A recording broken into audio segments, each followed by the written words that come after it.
As the summer winds down here in the States and we enjoy the last holiday weekend of the season, I had intended to share a journal entry from waking up in winter after a reader emailed to say she was rereading the book now that fall was in the air.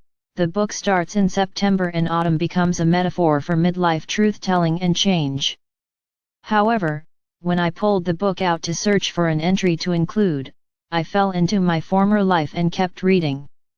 If you keep a journal, you probably know what it's like to go back in time and meet your old self with new eyes.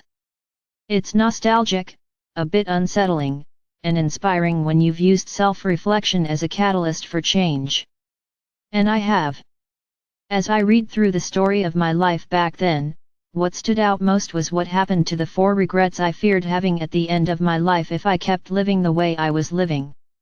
I was afraid I would never live peacefully in my body, make beauty and nature more of a priority in my everyday life, be less defended and more open to others, let go of my self-consciousness and be bolder with my choices. This morning, I reread the list a few times before it finally sunk in that after 5 years of facing hard truths, accepting wise counsel, and doing tough things, I was now a woman who no longer feared having these regrets.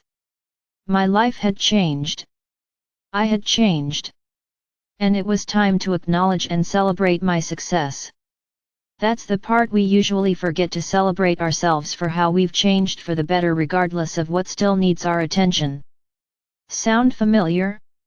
So, on this holiday weekend, I'm going to put on a bathing suit, get myself to the frosty shores of a Maine beach, grab a couple of my sisters who have agreed to join me and take the plunge into gratitude and joy for all the wisdom years have to offer. Happy end of the season to you. I hope you take some time to celebrate your successes, too.